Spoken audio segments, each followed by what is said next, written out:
À l'occasion de la Journée mondiale du diabète, célébrée chaque 14 novembre, l'hôpital Hill Africa à Goma a réuni patients, médecins et familles pour sensibiliser la population à cette maladie silencieuse mais évitable. Dans son intervention, la docteure Eugénie Kamabou a rappelé l'importance de la prévention. Elle insiste, faire le sport régulièrement peut prévenir le diabète. Selon elle, l'activité physique fait partie des gestes essentiels pour réduire les risques. Elle recommande également à la population d'adopter une alimentation équilibrée, de limiter la consommation du sucre et de passer régulièrement des examens médicaux pour détecter la maladie à temps. En tout cas, les signes sont souvent des signes communs qui sont des fois communs à d'autres maladies. Mais ce qui est fréquent, c'est la perte du poids, la soif intense et aussi les urines trop fréquentes. Ce sont les premiers signes que le patient présente quand il commence à développer le diabète. Mais surtout, les premiers défis, c'est un défi de connaissance. Beaucoup de personnes n'ont pas la bonne information, ne savent pas quoi faire, comment où avoir le traitement, comment se faire soigner. D'autres perdent le temps par des traitements traditionnels ou qui ne sont pas habituels ou médicaux. Et ça, c'est aussi un défi. L'autre, c'est l'accès aux soins.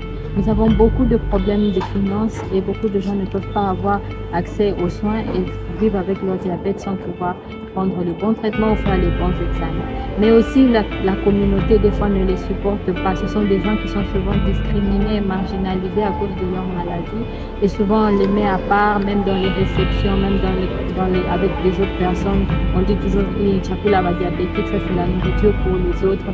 Et ça aussi, ce sont des challenges et des défis dont font face nos patients.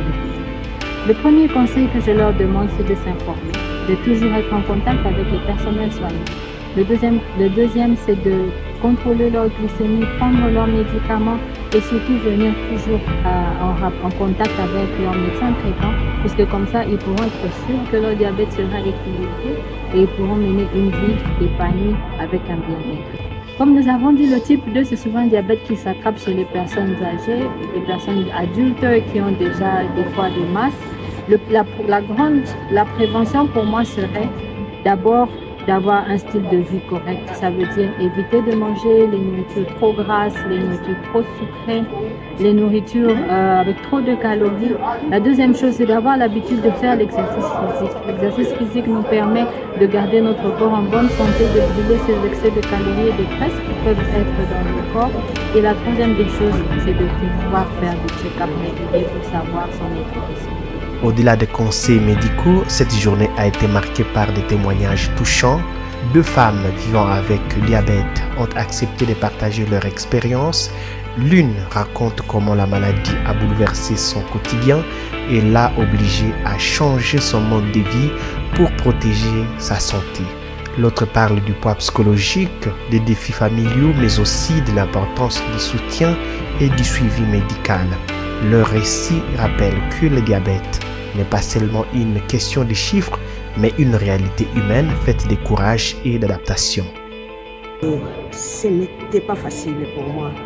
Ce n'était pas facile à prendre cette nouvelle. Et j'étais très perturbée. Par la suite, j'ai commencé à avoir des orientations de mon médecin, un peu des orientations, des counseling, et par la suite j'ai commencé à la comprendre progressivement. Et maintenant je me retrouve présentement à Goma où j'ai pris contact et connaissance de la clinique du diabète dirigée par Dr Eugénie et Papa Délice. Je suis sous leur suivi avec les informations, avec les formations, avec les enseignements qu'on nous donne. J'ai compris parce que nous avons dans cette clinique tout un groupe là, toute une équipe, et c'est une équipe que j'appelle une équipe de résilience et d'auto-guérison, parce qu'il y a les échanges d'expériences et tu vas comprendre que je ne suis pas seule, et ça nous aide quand même grâce à ces informations, à ces formations, ça nous aide à comprendre la situation. Et on se dit que je ne suis pas seule, il y a d'autres qui peuvent souffrir de cette maladie. Et ça nous aide à comprendre et à savoir comment vivre et gérer notre maladie. Ili niweze kuishi na diabete, najikaza nishike ile marekomandasio tunayopewa na waganga. Rekomandasio ni 3 kubwa: kutumia dawa kwa wakati tulioambiwa tuchukue ile dawa, kufanya mazoezi na kukunywa maji na kufuata regime. Chakula yenyewe tumekatazwa, kumbe tusiendelee kuitumia. Sasa wagonjwa, shida ni nyingi ya kabambi yenye nasumbuaka mtu sana. Sasa yenyewe wamekupatia ordonance, unafaa na juma mzima hauyapata dawa, na japo ni dawa walikuandikia, ukumbe uinunue ile siku na uyanje. Tuko examen zingine zenye tunafanyika ndio gratuitement hapa kwa hospitali Hill Africa, kupima glycemie, ile kupima tension nini vya tu. Kuna zingine examen zenye zinahitaji pesa nyingi, sawa ile hemoglobine glycée, ile examen iko très cher. Mzee atufanyike hata siku moja. Mimi hapa sio hata na bei yake, juku wanatuambia iko cher. Wanaturekomanda kumbe par trimestre tukue tunafanya controle, donc tunafanya maexamen zote za mwili tu, zile ziko natusaidia kuevite makomplikasio fulani yenye inaweza tokea kutokana na magonjwa ya diabete. Juku kadiri ile magonjwa iko ndani mwili, inaendaka iko naambukiza ingine maorgane mwili. Sasa kama huko nafanya ile control, unaenda stuka swate fwa isharibika, swate rezi isharibika, utajua namna gani na huko nafanya examen. Tunakosa franga ya kufanya ile maexamen juu inakuwaka ya bei kali.